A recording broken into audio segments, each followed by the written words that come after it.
আসসালামু আলাইকুম। এবারের পর্বে আমরা পড়ব বাংলাদেশের নাট্যগুরু কিংবা বিখ্যাত নাট্যকার নুরুল মোমেন সম্পর্কে, এবং তাকে পড়তে হবে তার ভীষণ পরিচিত সবচেয়ে যে গ্রন্থটি আছে সেটিকে একটু গুরুত্ব দিয়ে, সেটি হচ্ছে নেমেসিস। তার মূলত বিগত সালে যতগুলো প্রশ্ন আসছে সবগুলোই এই নেমেসিসকে কেন্দ্র করে আসছে। তো আমরা একটু তার সম্পর্কে জেনে নেই। তিনি ছিলেন প্রখ্যাত নাট্যকার। তিনি 1971 সালে বাংলাদেশের মুক্তিযুদ্ধের বিরোধিতা করেন এবং বিরোধিতা করে বিবৃতি দিলেও বাংলাদেশের স্বাধীনতার পরেই কিন্তু তাকে সঠিক সম্মাননা দেওয়া হয় এবং 21 পদক দেওয়া হয় 1978 সালে। যদিও তিনি 71-এ মুক্তিযুদ্ধের বিরোধিতা করছেন, কিন্তু পরবর্তীতে কিন্তু বাংলাদেশ সরকার তাকে সঠিক সম্মাননাটাই দিয়েছিল। তিনি 25 নভেম্বর 1906 সালে আলফাডাঙ্গায় জন্মগ্রহণ করেন, ফরিদপুরে। তিনি মাত্র 10 বছর বয়সে সন্ধ্যা নামক কবিতাটি ধ্রুবতারা সাময়িকীতে প্রকাশ করেন। তাকে সাহিত্য অঙ্গনে নাট্যগুরু হিসেবে মূলত পরিচয় দেওয়া হয় বা সমধিক তিনি এই নাট্যগুরু হিসেবে পরিচিত। তিনি রম্য সাহিত্য রচয়িতা হিসেবে প্রসিদ্ধ ছিলেন।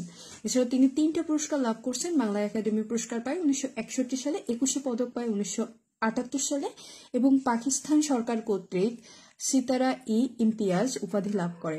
দেখেন, এখনো পর্যন্ত আমরা যতগুলো সাহিত্য পড়ছি আমরা কিন্তু কোনো সাহিত্যিককে পাকিস্তান সরকার কর্তৃক কোনো ধরনের উপাধি প্রদান করতে দেখি নাই। তিনিই একমাত্র ব্যক্তি এখনো পর্যন্ত আমাদের পঠিত যিনি নুরুল মোমেন, আর তাকে পাকিস্তান সরকার সিতারা ই ইমতিয়াজ উপাধি দেয়। তিনি 16 ফেব্রুয়ারি 1989 সালে ঢাকায় মারা যান। তার রচিত নাটকগুলো কি কি? তার রচিত নাটক হচ্ছে রূপান্তর, এটি তার প্রথম নাটক। এটি ঢাকা বেতার থেকে প্রচারিত হয়েছিল। নেমেসিস, এটি দ্বিতীয় বিশ্বযুদ্ধের প্রেক্ষাপটে লেখা। তাহলে নেমেসিস কিসের প্রেক্ষাপটে লেখা? এটি হচ্ছে দ্বিতীয় বিশ্বযুদ্ধের প্রেক্ষাপটে লেখা। নেমেসিসটা আসলে অনেক করুণ একটা নাটক। আমরা যখন এটা বিস্তারিত পড়ব তখন আমরা দেখব।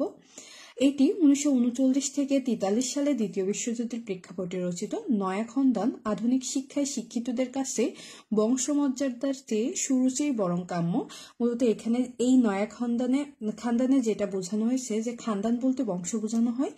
তো দেখেন, আমাদের বর্তমান সময়ে কিন্তু বিয়ের ক্ষেত্রে বা জীবনসঙ্গী বেছে নেওয়ার ক্ষেত্রে খুব একটা বেশি বংশমর্যাদাকে প্রাধান্য দেওয়া হয় না। আগের যুগে যদি আমরা খেয়াল করি যে এক বংশ থেকে অন্য বংশে কিন্তু বিবাহ তেমন একটা হতো না। বিশেষ করে হিন্দু ধর্মে তো এই প্রথা আরো বেশি ছিল 4টা জাতির ভিতরে। কিন্তু বর্তমান সময়ে যারা শিক্ষিত সমাজ আছে দেখবেন যে যেখানে বংশ নিয়ে তো দ্বিধায় নাই, বংশ এক ধর্ম থেকে অন্য ধর্মে ধর্মান্তরিত হয়ে কিন্তু বিয়ে করতেছে। সেক্ষেত্রে যে মূলত এখানে সুরুচিকেই প্রাধান্য দেওয়া হচ্ছে, যে আমার সঙ্গে কার মানসিকতা মিলছে বা আমার সঙ্গে কার আর মতামত মিলছে, মেন্টালিটি যাচ্ছে, ব্যক্তিত্ব যাচ্ছে। আমরা মূলত এখন এই বিষয়টাকে প্রাধান্য দেয়। এই নয়া খানদান বা নতুন বংশমর্যাদা বলতে আধুনিক শিক্ষায় শিক্ষিতদের কাছে বংশমর্যাদাতে সুরুচি বরং কাম্য। এই শিক্ষায় বর্তমান নতুন যুগের নতুন বা নয়া খানদান হিসেবে বিবেচিত। বংশমর্যাদা ও এ নিয়ে আভিজাত্যের প্রতি শ্লেষ ব্যক্ত হয়েছে এই নাটকে। আলো ছায়া ভালো মন্দের প্রতীক। দেখেন, আলো এবং ছায়া, আলোকে ভালো এবং ছায়াকে মন্দ হিসেবে এই প্রতীকী নাটকটি রচনা করা হয়। ভালো মন্দের দ্বন্দ্ব ছিল, আছে, থাকবে। আলো বা ভালোর প্রভাব যার মধ্যে আছে সেই স্মরণীয় হয়ে থাকবে। কালো বা মন্দের প্রভাব যার মধ্যে আছে সে বিস্মৃতির অতলে হারিয়ে যাবে। এটি এই নাটকের বিষয়। আর এই আলো ছায়া নাটকের বিখ্যাত 3টা চরিত্র হচ্ছে জামিল, জাহানারা এবং সুলতান।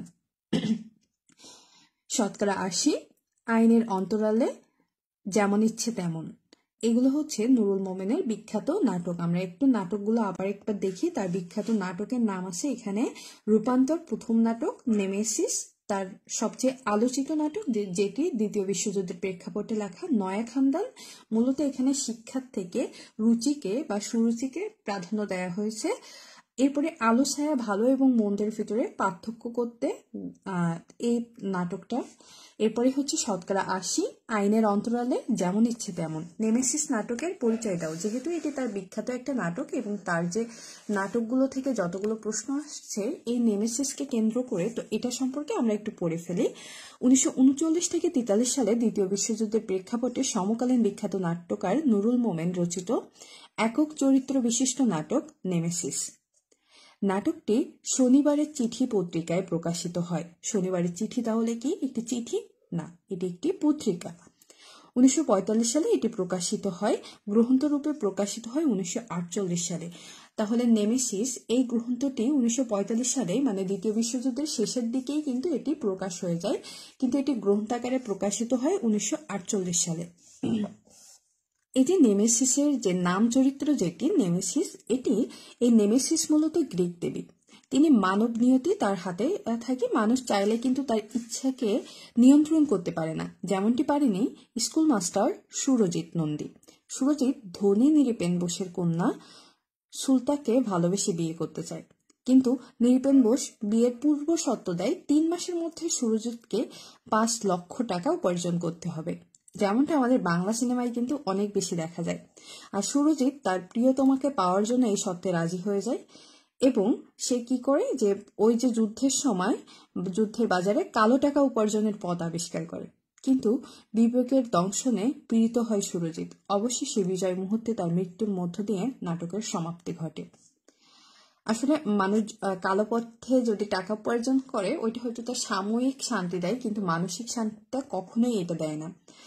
এটি মূলত এই নাটকে কিন্তু উপস্থাপন করা হয়েছে। এই নাটকটি সমকালীন দুর্ভিক্ষ, মজুদদারদেরকে পিশাচবৃত্তি এবং নিরন্নদের হাহাকারের বস্ত্রচিত্র অঙ্কিত হয়েছে। তার রচিত গ্রন্থসমূহ কি কি? বহুরূপী, নরসুন্দর, হিংটিং শট, এটা প্রচুর আছে, হিংটিং শট।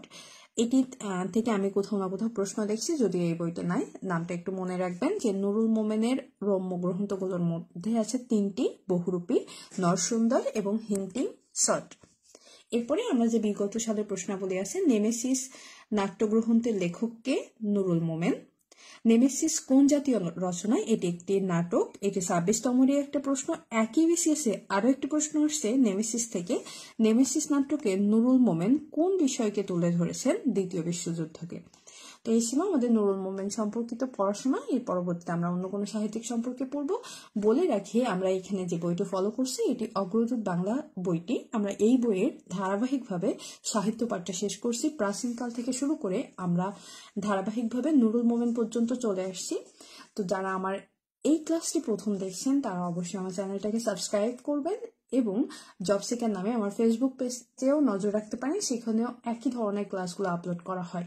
এই বইয়ের পরপরই আমরা অন্য কোনো বইয়ে অন্য কোনো বিষয়ে ধারাবাহিকভাবে শেষ করবো। যদি আপনি আমার চ্যানেলের সাথে থাকেন, আশা করি খুব সুন্দর একটা প্রস্তুতি হয়ে যাবে আমাদের যে 46তম প্রিলিমিনারির আগে। ধন্যবাদ সবাইকে, সাথে থাকুন এবং আমার চ্যানেলটা অবশ্যই সাবস্ক্রাইব করুন, সাথে পেজটাতেও লাইক দিয়ে রাখুন।